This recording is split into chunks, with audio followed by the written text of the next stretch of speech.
Good morning, students. Here we start with the gross anatomy of the kidneys, session 4 and the last session.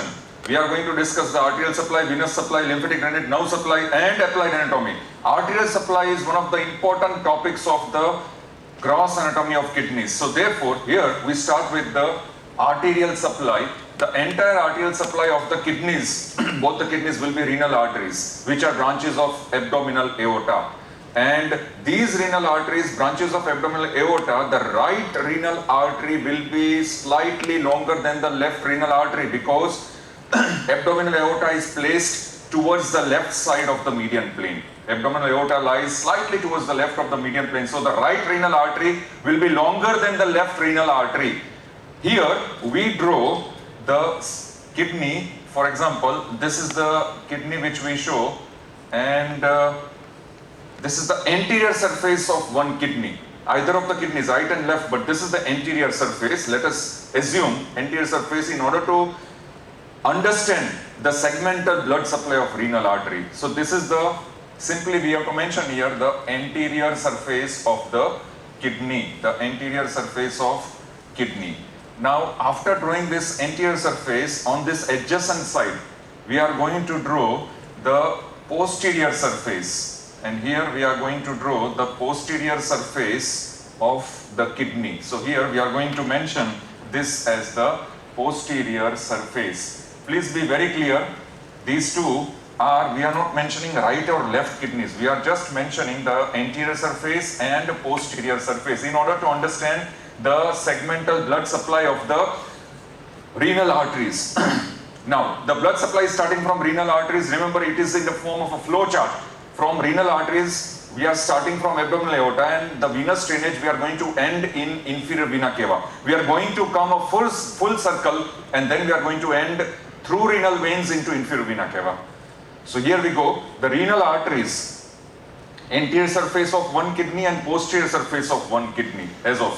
So this is the anterior surface. The renal arteries, branches of abdominal aorta, as they pass towards the hilum of the kidneys, the position of the renal artery at the hilum will be anteriorly renal vein, posteriorly pelvis of the ureter. So renal pelvis is lying posterior. So first of all, I would like to draw the renal pelvis. This is the renal pelvis, the renal pelvis. Now, renal vein is lying anterior. So if you just show the renal vein, this is the renal vein which lies anterior. In between the renal vein anterior and renal pelvis posterior, in between these two structures is the renal artery. So the position of renal artery will be in front, it is having renal vein, posteriorly it is having renal pelvis. Now the renal artery, as it passes towards the hilum, here it will divide into two trunks, anterior trunk, posterior trunk, anterior trunk, posterior trunk. The anterior trunk, now I will rub this so that it should be very clear, the renal artery should be very clear. I have rubbed the renal vein. We are not showing the renal vein. This was to understand the position. Now as the renal artery approaches the hilum, it will divide into two trunks, anterior trunk and posterior trunk. Anterior trunk of the renal artery will pass in front of renal pelvis, where it will divide into four segmental branches. Now here comes the segmental branches. So here I will write down renal artery just to make a flow chart. Then into anterior and posterior trunks, the anterior and posterior trunks into segmental arteries. So till here we have reached in the flow chart. So the anterior trunk we are going to show this anterior trunk. Now this is the anterior trunk of renal artery. Remember, this is the anterior trunk of renal artery in front of the renal pelvis. And posterior trunk of renal artery will be going posterior to renal pelvis. So here we show the posterior trunk going posterior to renal pelvis. So if I show this as the renal pelvis, the posterior trunk here will be passing behind the renal pelvis, and here itself anterior trunk, posterior trunk, anterior trunk, posterior trunk. Please note down. So this one is the anterior trunk of the renal pelvis. This one will be the posterior trunk, not renal pelvis but renal artery. And here we are showing together, this is the renal artery. This renal artery here which is dividing into anterior trunk in front of renal pelvis, posterior trunk behind the renal pelvis. So here we will mention this as the renal artery. So we now know that anterior trunk and posterior trunk in front of renal pelvis, which will divide into 4 segmental branches, and straight away here first we will divide the segments 1, then we are going to show 2, and then we are going to show 3 and 4. So 1, 2, 3, 4. And the name of the segmental branches will be straight away, if we show from here, from this anterior trunk, the 4 segmental branches, this is the apical segmental branch. This one will be known as the upper and anterior segmental branch. This one will be known as the middle and anterior segmental branch, and this one will be known as the inferior, or in some books it is mentioned as lower segmental branch.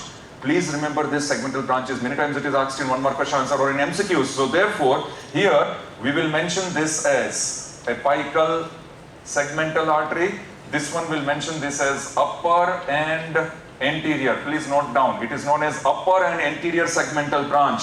Now this one will be known as middle and anterior segmental branch, middle and anterior segmental branch, and this one will be known as the inferior segmental branch. So now we know the anterior branch of the anterior trunk of renal artery is dividing into 4 anterior segmental branches. The 4 segmental branches which will supply the anterior surface of the kidney and which will divide the kidney into 4 independent anterior vascular segments. And what are they? What are the name of those anterior branches, segmental branches? They are, the anterior segmental branches are, number 1, apical, number 2, upper and anterior, number 3, middle and anterior, and number 4, inferior. Please note down, these are the 4 segmental branches on the anterior side. And now the 5th, the remaining, last one, segmental branches of posterior. This posterior trunk, now here, which I have shown, the posterior trunk of renal artery passing behind the renal pelvis. It will enter behind the renal pelvis, pass behind the renal pelvis, and it will divide into only 1 segmental artery, only 1. That is total number that will be 5, because this is the 4 segmental branches on anterior side, and on posterior side only 1. So 4 plus 1, 5. On this side, this kidney, here we are showing the posterior surface of the kidney, posterior surface of kidney. So we are going to show the posterior segmental branch. So this artery, the posterior trunk of renal artery, will pass behind the renal pelvis, will enter the hilum as posterior segmental artery. And that posterior segmental artery, if we show the segment, this is the segment which is known as posterior segmental artery. And here we are going to show, this is the, now here we are going to show, this is the posterior trunk which is passing inside, and here it is forming posterior segmental branch. And here we will name this as the posterior segmental artery, and this is the posterior division of renal artery which will pass behind the renal pelvis. So behind the renal pelvis, the posterior division of renal artery entering the hilum of the kidney on the posterior surface of the kidney, and where it is dividing into only 1 branch, it will form 1 branch which is called posterior segmental artery. And this much is the area of the segment which it will supply. Here. Now, this is the posterior segmental artery. So total segments, now considering both anterior and posterior surfaces, both are visible, I hope, anterior and posterior surfaces. So therefore, now total segmental branches are 5. 4 on anterior side and 1 on the posterior side. Anytime this is asked as 1 more question answer. Name the segmental branches. Anterior trunk has 4 segmental arteries, that is apical, upper and anterior, middle and anterior, and inferior. And posterior branch has 1 segmental artery, that will be posterior segmental artery. And this much is the area on posterior surface only which it will supply, posterior segmental artery. So total 5 segmental branches, 4 on anterior, 1 on posterior. Very clear, very simple, do not complicate. This much is about the segmental branches, segmental arteries. Now, from segmental arteries, it will then form, now here, coming back on this side, again following this flow chart. See the flow chart, renal artery, then its anterior posterior trunk, then segmental arteries. The segmental arteries will form lobar arteries. and these lobar arteries will form interlobar arteries. These lobar arteries will form interlobar arteries.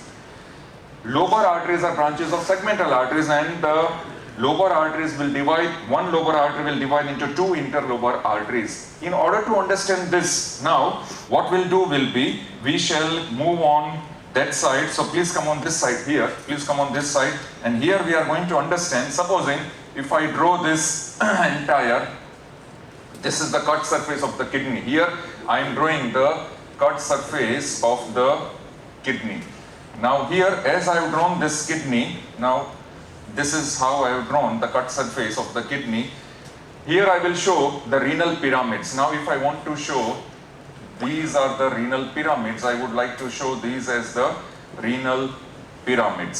So therefore, these are the renal pyramids, and now henceforth we are going to show the interlobar branches. As the segmental arteries are passing inside, as the segmental arteries are passing inside, it will divide into, the segmental arteries will divide into lobar branches. The segmental arteries will divide into the lobar branches, and each of the lobar branch will divide into two interlobular arteries. So here these are, now these arteries, these branches are interlobar, not interlobular, interlobar branches. And here these branches, these are the branches which are known as lobar branches, lobar arteries. And these lobar arteries are branches of segmental arteries. Segmental branches will divide into lobar branches. Each lobar branch will divide into interlobar branches. So these are all interlobar branches, and these interlobar branches will pass, remember these branches, they are passing always in between the pyramids. The interlobar branches will pass in between the pyramids. They are interlobar branches. From interlobar branches here, it will form arcuate arteries. It will form the arcuate arteries. These arcuate arteries will run parallel to the base of the pyramid. So here they will form the arcuate arteries. So interlobar, then it will divide into, it will form arcuate arteries which will run parallel to the base of the pyramids, and from arcuate arteries, once again radially they will give interlobular arteries. So here we show interlobular arteries, and these interlobular arteries, see here, these are interlobular arteries, they will pass radially towards the surface of the kidney, radially towards the surface of kidney. So name of these branches will be interlobular branches. Interlobular branches. From arcuate, they will divide and form the interlobular branches. Rather, the interlobular branches are branches of arcuate artery, which is passing radially. From these interlobular branches, on either side, they will give afferent arterioles. So from these, they will supply on either side the afferent arterioles. In this way, they will supply the afferent arterioles. So here you can name these as afferent arterioles. And these afferent arterioles, what will they do? We know that they will form glomerulus, independent glomerulus in one nephron. So many afferent arterioles will branch from interlobular arteries. From interlobular arteries, so many afferent arterioles will branch and will supply, will form one glomerulus in one nephron. So here if you show the nephron, now here if I show the nephron, this is the glomerulus and this is the proximal convoluted tubule, then it is forming here the glomerulus. Here I've shown one nephron, one glomerulus, and this is the nephron and glomerulus. So this is how the arterial pattern, the blood will circulate and will reach here in the glomerulus of the nephron. This is how it will reach. From where we had started, abdominal aorta, then we had gone through renal artery, then its anterior and posterior trunk, then segmental branches, then lobar branches, then interlobar branches, then arcuate branches, then interlobular arteries or branches, and then afferent arterioles, and then forming the glomerulus. This much is the arterial pattern, the arterial supply, the blood supply passing into the kidneys in this direction.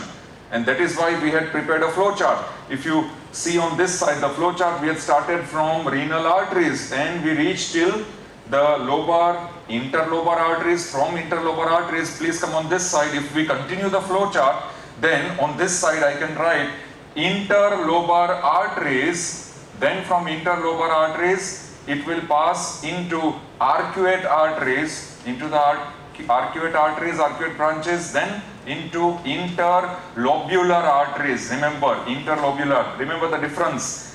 Interlobar, interlobular. Interlobar, interlobular. So, interlobular. From interlobular, it will form afferent arterioles. And from afferent arterioles, it will form glomerulus. Till here is the arterial supply.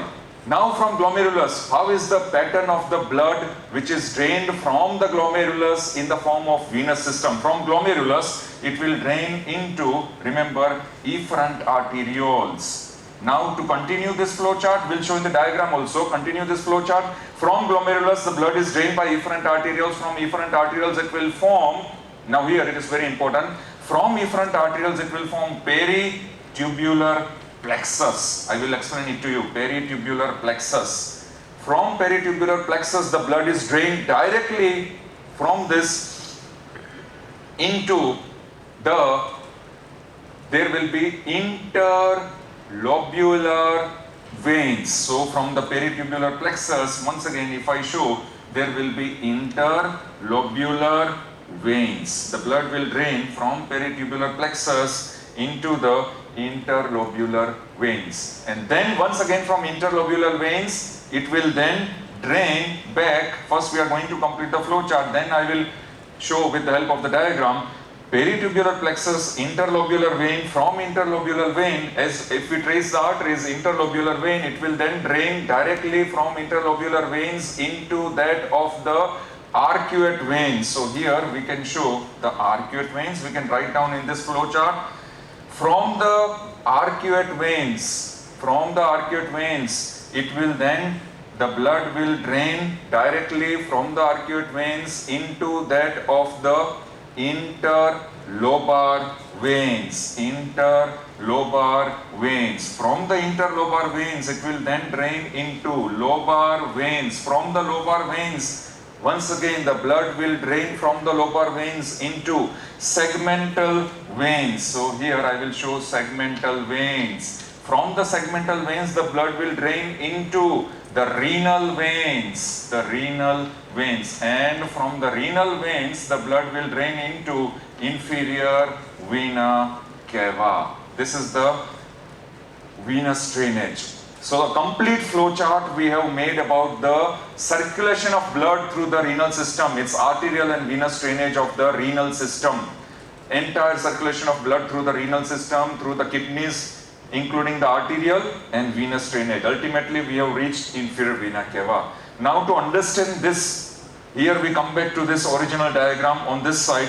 We have finished the arterial system. Remember, we have reached till the level of glomerulus through the branching pattern of the arteries. Our blood has passed through all these branches which we have traced till the level of glomerulus. These are the cortical nephrons. From the glomerulus, the efferent arterioles, now here I will take the help of blue, efferent arterioles, I will show the efferent arterioles, they will form, here I have shown only one, they will form peritubular plexus. In the region of cortex, in the region of cortical glomeruli, from the glomeruli, from here, cortical nephrons, now here, nephrons. So from the glomerulus of cortical nephrons, the efferent arterioles will form, peritubular plexus. What is peritubular plexus? It is a plexus which is present surrounding the proximal and distal convoluted tubules which are present in the cortex. So even if we show with the help of yellow color the proximal convoluted tubule, the distal convoluted tubule. Now here we have shown in cross section the proximal and distal convoluted tubule. So proximal and distal convoluted tubule, these are the two, let us mark these two as PCT for proximal convoluted tubule and DCT for distal convoluted tubule. So there will be a plexus, capillary plexus surrounding the proximal and distal convoluted tubules in the cortical region. The proximal and distal convoluted tubules of the cortical nephrons. So the proximal and distal convoluted tubules of cortical nephrons, surrounding them there will be a capillary plexus that is called peritubular plexus. And in this peritubular plexus, now here in this peritubular plexus there will be the efferent arterioles which will pass in this peritubular plexus from glomerulus to peritubular plexus. So here we need to mention this plexus as peritubular plexus. Please try and understand. From glomerulus, the efferent arterioles will pass and join. They will join the peritubular plexus. What is peritubular plexus? A plexus of capillaries surrounding proximal convoluted tubule and distal convoluted tubules. Where? In the cortex. So proximal and distal convoluted tubules in the cortex belonging to cortical nephrons only.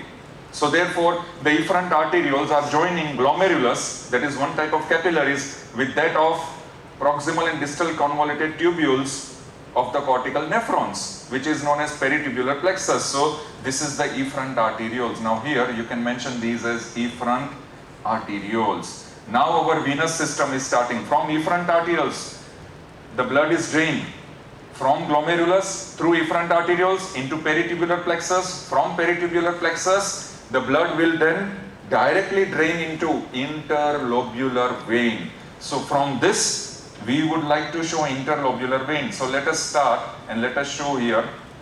If I show on this side, interlobular vein. So the blood is drained into the interlobular vein. So just adjacent to interlobular artery is interlobular vein. And here we can mark this as the interlobular vein. So blood is drained from peritubular plexus to interlobular vein. From interlobular vein, the blood will drain into arcuate vein.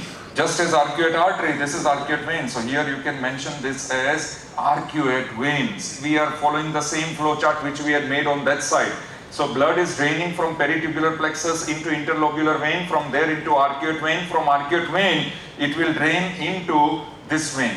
Now what is the name of this vein now? Just as this artery, this is interlobar vein. So here we can name this as the interlobar vein. The interlobar vein. From interlobar vein, it will drain into lobar veins. So it will drain into the lobar vein. So here you can mention this as lobar vein. From the lobar vein, it will drain into segmental vein. So here you can show this as the segmental vein. See, we have reached the level of the arteries. Lobar artery, lobar vein. Segmental artery, segmental vein. We have reached exactly at that level. The venous drainage following the same course as the artery is back, but in the reverse direction.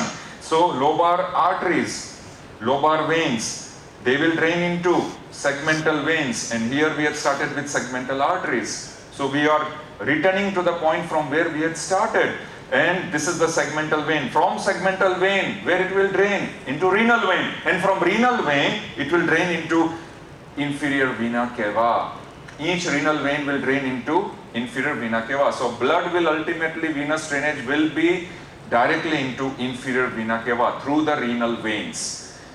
This completes the entire blood circulation. Remember, and this is the major arterial blood circulation, major arterial circle. It is also called the major arterial circle. This is the pattern.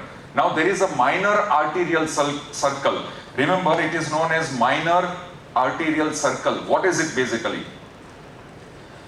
Minor arterial circle is in case of afferent arterioles. Now in case of these afferent arterioles, 15%, only small number, 15% of these afferent arterioles will drain into the nephrons which are present here.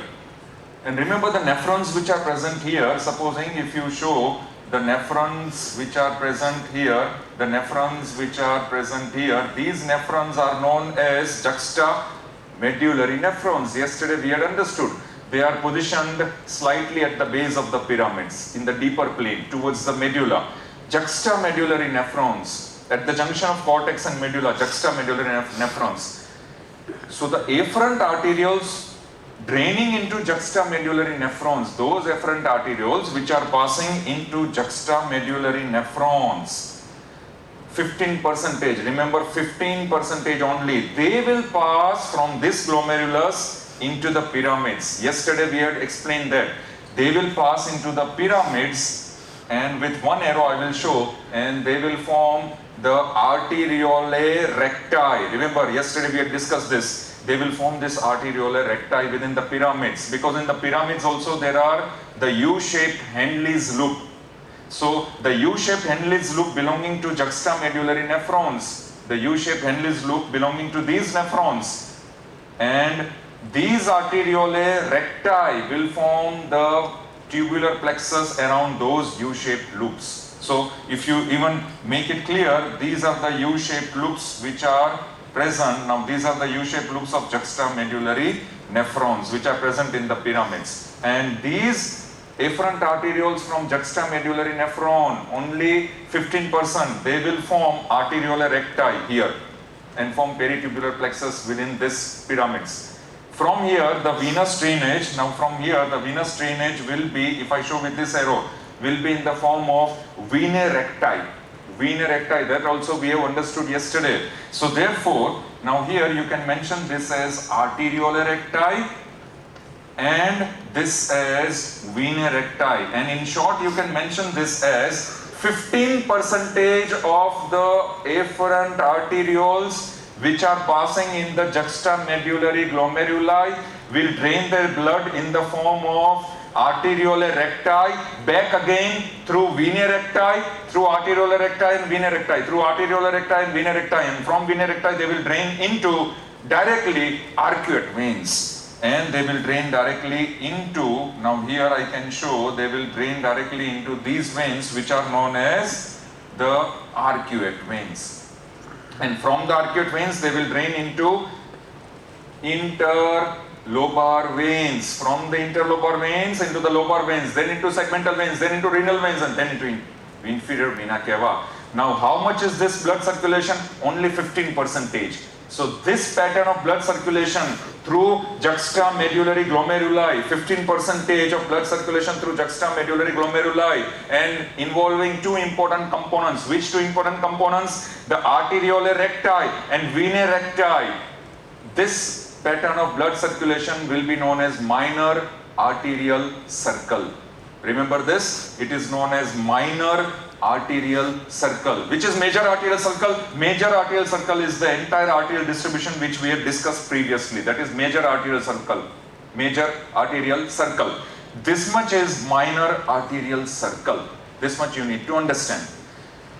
Now considering this, here we come to the end of major and minor arterial circle, and even we have understood the entire blood supply. We started from the arteries, renal arteries, and we landed where? In renal veins, and through renal veins we have ended in inferior vena cava. So that completes the entire blood supply, arterial supply. But we are not finished. Still so many one mark question answers are based on this arterial supply. What are those question answers which we are going to take one by one? Should be very clear. Now here, let us consider, so many questions are there. One question, what is Ludwig's arteriole? Here I am clearing one question, Ludwig's arteriole. Many times it was asked in the past as one mark question answer. What is Ludwig's arteriole in case of nephrons, in case of kidneys?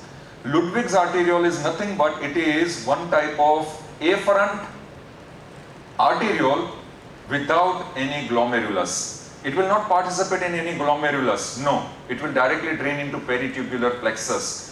In the diagram, if I show you, supposing from interlobular arteries, one afferent arteriole will pass into peritubular plexus directly without getting involved in this glomerulus, as we had explained, as we have understood previously. So without participating in the glomerulus, the afferent arteriole from interlobular artery will directly pass into peritubular plexus without participating in glomerulus. That is known as Ludwig's arteriole. Very simple. What is Ludwig's arteriole? One more question answer. It is nothing but it is a afferent arteriole, which is a branch of interlobular artery directly passing into peritubular plexus without forming glomerulus. That is Ludwig's arteriole. So that point number 1 is clear. Now we come to the point number 2, that is all the peculiarities. What are the peculiar features? What are the extraordinary features? What are one mark question answers which are asked in these renal arteries? We go one by one. Here we take, after Ludwig's arterioles, we take branches of renal arteries are end arteries. So all the segmental branches, remember the segmental branches, they are end arteries. So mention that, write in one point, they are end arteries. What are end arteries? Here, give example. The end arteries are branches of renal arteries, that is segmental arteries. All of them are end arteries. Then number 2. What is renule? So here, let us make this clear. All these are one mark question answer. All these are peculiarities and features of renal arterial pattern. What is renule? R-E-N-U-L-E. Renule means the area of the kidney which is supplied by one lobar artery. Area of kidney supplied by one lobar artery is called renule.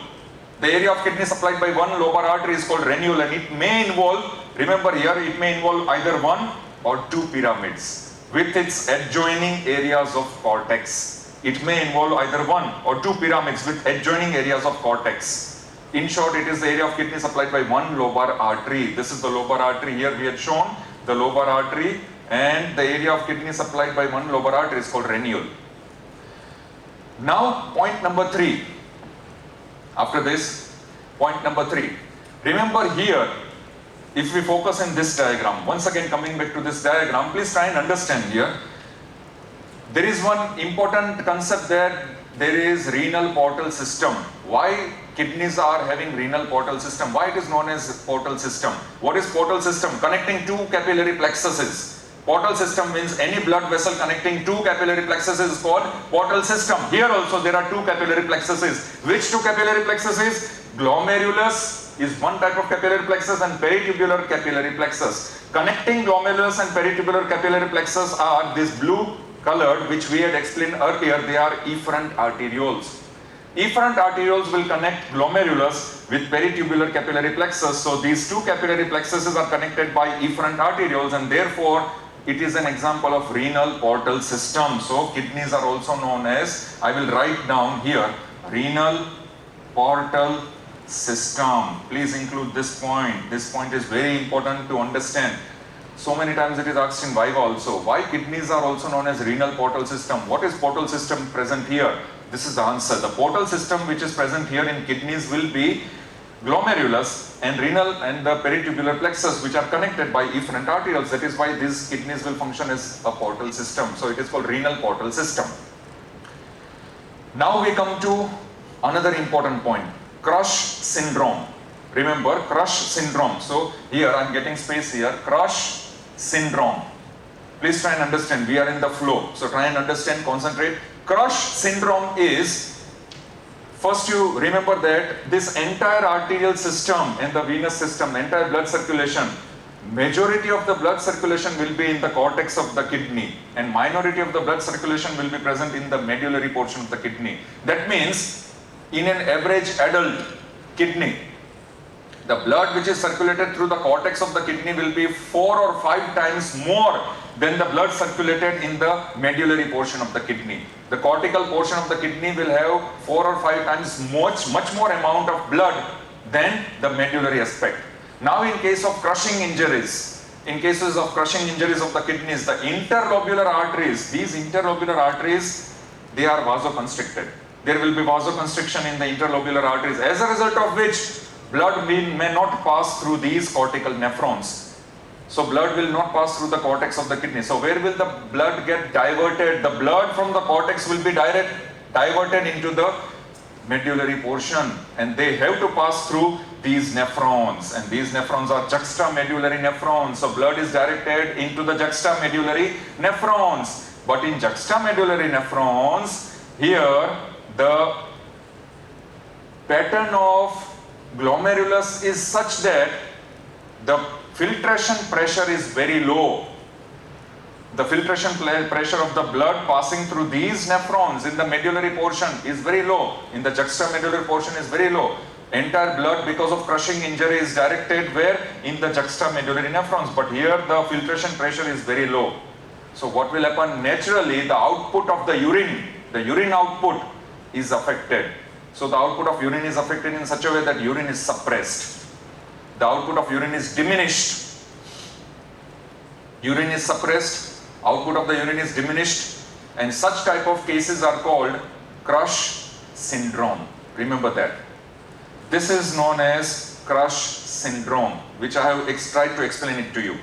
Because majority of the blood in normal adult passes through renal cortex 4 or 5 times more than the medullary portion. But in cases of crushing injuries, what will happen is interlobular arteries are constricted. As a result of vasoconstriction, blood will not flow through here. They are diverted into the medullary portion in juxtamedullary nephrons, but the filtration pressure of juxtamedullary nephrons is very low. So less and less amount of urine will be produced and the urine is suppressed. And such type of cases are known as crush syndrome. Now we are coming to peculiarity number 4. The most important in case of renal arteries, that is Brodell's line. Remember, it is written elsewhere in all the textbooks, it is written as Brodell's line. So if I mention, please come on this side. If I mention here Brodell's line, B-R-O-D-E-L-S, please note down Brodell's line. What is Brodell's line? Brodell's line is in living person, in the living subjects, avascular pale line or avascular pale colored zone which is present on lateral border of the kidneys. Lateral border of the either kidneys. Present on the lateral border of either kidneys is an avascular plane which is called Brodell's line in case of living subjects. What is the importance of this line?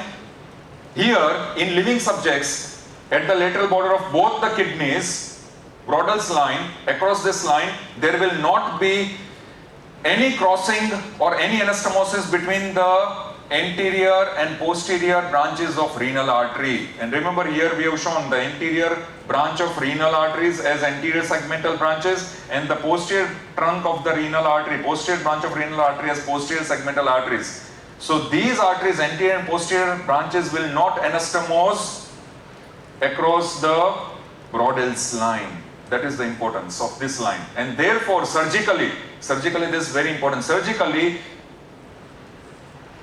when the exploration of kidney has to be done inside the kidneys, when surgically the kidneys are to be exposed internally, when the kidneys need to be studied or explored internally, across this Brodell's line, surgical incision can be given.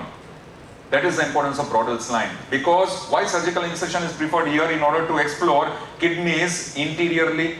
If the kidneys need to be explored interiorly, or if you need to explore the kidneys in the interior, surgical incision is given along this Brodell's line. Because there are no anastomosis between the branches of anterior and posterior segmental arteries. No anastomosis. So what will happen? There will be minimal amount of hemorrhage occurring at Brodell's line. So that is point number 4, Brodell's line. Branches. Now here in this segmental branches, we have shown on this side the anterior segmental branches. Now each kidney is supplied by 5 vascular segments. What are those 5 vascular segments? Those 5 vascular segments are according to the branching pattern of anterior and posterior divisions. 4 anterior vascular segments and 1 posterior vascular segment. What are the anterior vascular segments? They are apical, upper and anterior, middle and anterior, and lower. And what are the posterior? Posterior segmental branches. Now the line of junction between anterior and posterior will be on the posterior. Remember, the line of junction between anterior and posterior will be where my finger is there, on the posterior surface of the kidney. Where on the posterior surface of kidney? Junction between medial 2/3, this is medial 2/3, and lateral 1/3. So junction between medial 2/3 and lateral 1/3 of posterior surface is the line of junction between anterior vascular segments and posterior vascular segments. This is the line of junction. And what are these segments? These segments, supposing here, these are the segments apical, then here you can show this as inferior, these are on anterior side, apical, inferior, these are the upper and anterior, and this will be the middle and anterior. So the line of junction between posterior vascular segment and upper and anterior, middle and anterior is on the posterior surface. Where? Exactly at the junction of medial 2/3 and lateral 1/3 of the kidneys, posterior surface. Now this line, this is the line here, this is the line which is functionally avascular. Please note down. This line is functionally avascular. So once again, surgically, the renal stones which are present in the renal calyces, surgically, across this line, the stones can be removed because this is functionally avascular line. This is point number 5 of the peculiarities of renal arteries. Now we come to renal veins. What are the peculiar features of renal veins? Just as renal arteries, we understood these 5 beautiful features. What are the peculiarities? What are the peculiar features of renal veins? Number 1, left renal vein is longer than right renal vein. Why? Because the inferior vena cava is slightly on the right side to the median plane. That is why the left renal vein will be longer than the right renal vein. And if we want to show here, very short and simple diagram, if I want to show, please come on this side. Just a small diagram I would like to show that this left renal vein is slightly longer than the right renal vein. This is the left renal vein here, and I will show that here there will be the presence of the kidney. So the left kidney, this is the left suprarenal gland which is present on the kidney. This is the left renal vein, and this left renal vein is longer than the right renal vein, and also it crosses the front of abdominal aorta. Remember, it will cross the front of abdominal aorta, and so here if I show this as abdominal aorta, there will be the origin of this artery just above the left renal vein. From abdominal aorta, this is the origin of superior mesenteric artery. So here you can name this artery as superior mesenteric artery, and this is the abdominal aorta.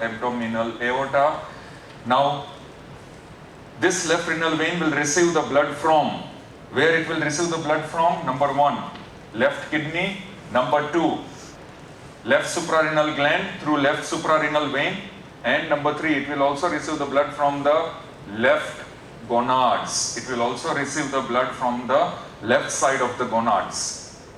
Remember that. And here we can mention this as, over here we will just put a box and mention this as left gonads. So this is the pattern of blood which is drained into left renal vein. But since left renal vein crosses the front of abdominal aorta below the origin of superior mesenteric artery, there are equal chances that sometimes, in rare cases, the left renal vein will get compressed between abdominal aorta and the origin of superior mesenteric artery. So between the origin of superior mesenteric artery and abdominal aorta, this left renal vein will get many times compressed. And therefore, that is the main reason why varicocele of the left side spermatic cord, varicocele of left side spermatic cord is more common. This is one important point. Varicocele of left side spermatic cord is more common in compression of the left renal vein, because left renal vein is often compressed, not the right renal vein. Left renal vein is often compressed because it crosses abdominal aorta from the front and it is lying just below the origin of superior mesenteric artery. In those cases, there is more chances of compression of left renal vein than right renal vein. And that is why varicocele of the left spermatic cord is more common. It is more common, that is varicocele of the spermatic cord is more common on left side rather than on the right side. This is one peculiar feature of the renal vein. Now second, remember at Brodel's line, remember, please come on this side. Once again we come on this side. At Brodel's line, this is the Brodel's line, that is lateral border of any kidney, lateral border of the kidney is Brodel's line. At Brodel's line, there will be crossing between tributaries of renal veins. The renal tributaries will cross with each other. So therefore, Brodel's line is not truly avascular. It is not truly avascular. Brodel's line is the line where the branches of renal arteries, anterior and posterior segmental branches will not anastomose, will not cross each other. So Brodell's line is a line where the branches of renal arteries, anterior and posterior trunks will not cross, but that Brodell's line is crossed by, here Brodell's line will be crossed by tributaries of renal veins. Remember that, that is very important point. So therefore Brodell's line is not truly a avascular segment. Why? Because Brodell's line is crossed by tributaries of renal veins. It is not crossed by the branches of renal arteries. There will not be any anastomosis between branches of renal arteries, but Brodell's line is crossed by the tributaries of renal veins. And the last peculiar feature of renal vein. Renal veins will begin beneath the capsule as stellate veins. Sometimes this is one more question. What are stellate veins present in case of kidneys? The beginning of renal veins, now here there will be renal veins which are present beneath the capsule of the kidney. They are known as stellate veins. And then we come down to accessory renal arteries. Sometimes you are asked, what are accessory renal arteries? Sometimes during dissection also you may see, during dissection, now we come back to this diagram. Sometimes in dissection, in very rare phenomenon, you may be able to see, and these are also many common features which you can see in dissection. From abdominal aorta, direct branches will supply. Now supposing this is the abdominal aorta. Now here, direct branches from abdominal aorta will supply the apical portion of kidney or the inferior portion of kidney from abdominal aorta. Instead of renal arteries, although renal arteries will be present, but sometimes some rare branches are given from abdominal aorta into the apical portion of kidneys. What are the name of these arteries? They are called accessory renal arteries. And basically, these accessory renal arteries, now these are known as the accessory renal branches. What are they? How they are formed? Accessory renal arteries are nothing but they are precocious origin of segmental arteries. Supposing during developmental anomalies, during the development, certain anomalies will occur in such a way that the segmental arteries, instead of taking origin from renal arteries, they are directly attached to abdominal aorta. In those cases, they are called precocious origin of or precocious development of segmental arteries directly from aorta. So they are known as accessory renal arteries. Now, we go to the lymphatic drainage. What is the lymphatic drainage of the kidneys? Very simple. Lateral aortic group of lymph nodes. The lymphatic drainage of the kidneys with green color I will just mention. Where should I mention? I shall mention here. Lateral aortic group of lymph nodes. Please note down. The lymphatic drainage is lateral aortic group of lymph nodes. Sometimes one more question answer. What is the nerve supply of the kidneys? Very simple to understand. Nerve supply of these kidneys, parasympathetic and sympathetic. Parasympathetic is by vagi. Both the vagus nerves, the parasympathetic nerve supply of kidneys will be vagus nerves and sympathetic supply will be, please write down this, the sympathetic supply will be preganglionic from T10 to L1 segments of spinal cord. T10 to L1. This is also asked as one more question. What is the sympathetic level of supply of the kidneys? From T10 to L1 spinal segments, the preganglionic sympathetic fibers will take origin. So here we finished lymphatic and nerve supply also. Now we come to applied anatomy. In applied anatomy, supposing, please come on this side. Here I will just rub this flow chart and here I will mention the applied anatomy. In the applied anatomy, please note down that in case of renal transplant surgeries, now what are these renal transplant surgeries? In which donor kidney is introduced into the host. Now as the branches of renal arteries are end arteries, so what care has to be done during renal transplant surgeries? Please note down that the surgeon has to be careful that there should be anastomosis which should be made between the anterior and posterior divisions of renal arteries in cases of donor kidneys. So in cases of donor kidneys, the kidneys which are to be donated, which are to be transplanted, in those kidneys there has to be anastomosis, surgically anastomosis has to be made in between the branches of anterior and posterior branches of renal arteries in cases of renal transplant surgeries. That is point number one. Now point number two of applied anatomy. In cases of Staghorn calculi, what is Staghorn calculi? S-T-A-G, Staghorn, H-O-R-N. Staghorn calculi are renal calculi which are present in the renal calyces. So the Horn calculus, they are the renal stones found in the calyces of the kidneys. In those cases, the method of extracorporeal radiation technique has to be implemented, which is known as lithotripsy. Please note down. Now this technique, lithotripsy, is the method where extracorporeal shock waves are administered, and through this method the renal stones are removed with the help of shock wave therapy, extracorporeal shock wave therapy, which is called lithotripsy. So in these cases, the major surgery of nephrolithotomy can be avoided. So all those surgeries, invasive surgeries of nephrolithotomy, they can be avoided by introducing this method of lithotripsy, which is very common nowadays. That is extracorporeal shock wave therapy, which is called lithotripsy. This is point number 2. And point number 3 of applied anatomy will be, many cases there may be stenosis of renal artery. This is very important. Many cases there will be stenosis of renal artery. What is stenosis of renal artery? Congenital narrowing of the renal artery. Stenosis, the renal artery will be narrowed. Congenital narrowing of the renal artery, congenital stenosis of the renal artery, or stenosis of renal artery. In stenosis of renal artery, there will be systemic hypertension. In those cases, the patients will have systemic hypertension. In order to relieve that, what could be done surgically? There could be anastomosis could be done between splenic artery and renal artery. Anastomosis could be done between splenic artery and renal artery. That is to relieve stenosis of renal artery. Because in those cases of stenosis of renal artery, there is systemic hypertension. In order to relieve that, surgically, there will be anastomosis made between splenic artery and renal artery.